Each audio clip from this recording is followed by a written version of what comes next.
గారికి, కేవీ నాగార్జున గారికి, national crush అందరికీ నమస్కారాలు. ఇందులో మంచి పాట రాసే అవకాశం వచ్చింది. ఈ పాట లేనప్పుడు సినిమాలు లేక ఎక్కువ ఫోన్లు, మెసేజ్లు, వాయిస్ మెసేజ్లు వస్తాయి.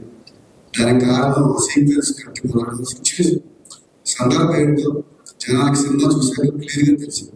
సో అది మేము ఊహించింది. డబుల్ ఎమోషన్లా ఉండాలి మాట, వింటున్నప్పుడు వేరే ఉండాలి, చూసినప్పుడు సందర్భానికి కరెక్ట్గా కుదరాలి.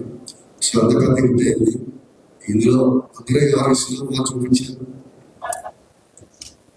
అలాగే ఈ సినిమాకి నేను నేర్చుకున్నట్టే ఓపిక.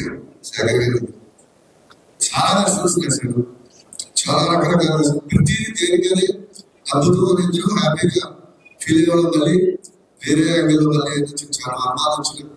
ఇది ఇలాగ తెలిసిపోతుందేమో అన్నాను, అది ఇంకా ఎవరు చేయగలుగుతా ఉన్నాను. సో ఓపిక నేను శేఖర్ గారితో నేర్చుకున్నాను. సో మంచి ఆపర్చునిటీ అయింది. లవ్ స్టోరీ తర్వాత మళ్ళీ ఈ సినిమా పనిచేయడం చాలా ఆనందంగా ఫీల్ అవుతున్నాను.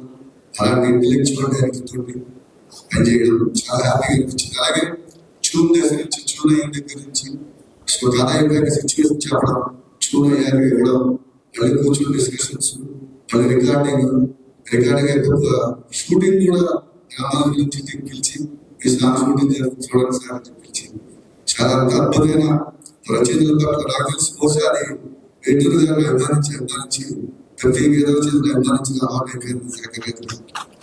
అదే స్థాయిలో మేము రాష్ట్రంలో తెలియదు కానీ ఆయన అదే స్థాయిలో చూస్తున్నాము. అందుకు ప్రత్యేకమైన కృతజ్ఞతలు. ఇందులో చరణంలో రాశారు, చూస్తూ చూస్తూనే మారింది ఈ రోజున నిన్నే అందుకోవాలి అనుకుంటే సరిపోలే ఏనిచ్చగా. అది ఆ కళాకారుడు ధనుష్ కోసం రాసింది. ఇప్పుడు ఈ సినిమాకి వర్తిస్తుంది. రోజు రోజుకి రేంజ్ పెరుగుతుంది సినిమా. ధనుష్ గారు మాటలు ధనుష్ గారు ఎంట్రీ కూడా ఇస్తున్నారు. సో